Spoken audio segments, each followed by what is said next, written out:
Okay, this problem is a common emitter transistor, and it has these values, so 12 volts for a supply voltage, gain of 100, R1 is 20K, and R2 is 3.6K. My RC is 1.2K, and my RE is 220 ohms. And this input signal is 3 kilohertz, 1 volt peak-to-peak signal. So I need to label my emitter, collector, and base. So this is my collector, this is my base, this is my emitter. What kind of transistor? It's an NPN transistor, right? Because the arrow points out and it's on the emitter. On the circuit figure, label where the output voltage is measured. So for a common emitter transistor circuit, the output voltage is here on the collector. So this is my V out. This is an amplifier circuit. My last circuit was a follower circuit. This is an amplifier, so I should be able to get output signals that are bigger than my input signal. And I'm comparing that to my AC input and output signal. On the circuit, figure label where the output is, so we got that. Calculate the values necessary to draw the load line and add the load line to the graph. And we have to draw the models that go with each. Okay. So the models are, this is cutoff.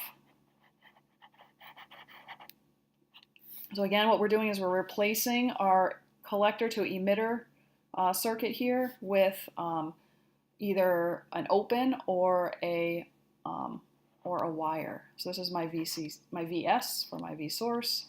I've got a resistor, that's my RC. I've got another resistor, that's my RE. And I actually want an open between here. So this is my C, and this is my E, and this is a ground.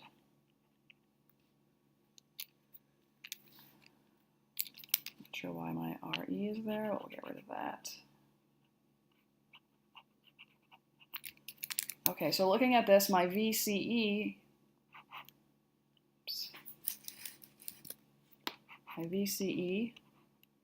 is just going to be my VC minus VE, and that's equal to 15 volts minus 0 volts. So notice 15 volts because C is connected to VS and there's no connection between C and E, so no current can flow. So I don't have a voltage drop across here. I can't because there's nowhere for the current to flow, so there's no voltage drop. So that means my VCE in cutoff is going to equal, and then I said 15 volts. Well, let's just check. It's 12 volts. So this is going to be 12 volts here.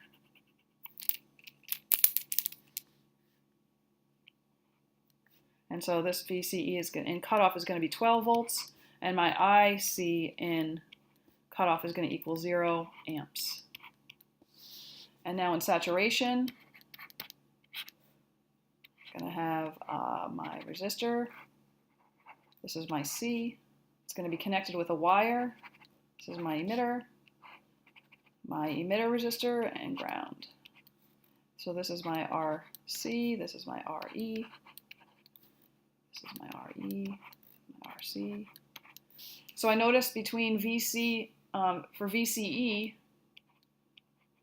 VC is equal to the same value as VE. So when I subtract these, I'm going to get 0 because there's no voltage drop between them. They're both connected to the same point. So there's going to be some value for VCE here, some value for VC, and the same value for VE. So I just know this is going to be 0 volts. But what about the current? What about IC? So this is going to be the maximum value for current that I can have because I've replaced the transistor connection of collector to emitter with just a wire. So it's the max current I can have. So that's going to equal to VS. So VS represents the source voltage, just like VCC represents the source voltage. You can use either one. So I'm going to have RC plus RE, and so then IC is going to equal 12 volts divided by my resistors are RC is 1.2 and RE is 220, so I'm going to add these two together. So I'm going to have 1,420 ohms And so, for, did I write that? I don't know that I did, so let me just pull up my calculator. So 12 divided by 1420 equals 8.5. So I have IC equals 8.5 milliamps. And so that's my max value that I can have. So if I go over here,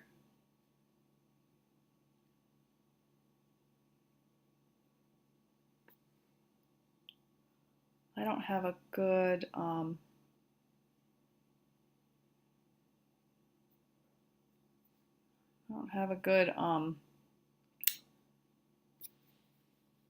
graph here. So let me pause this for a moment.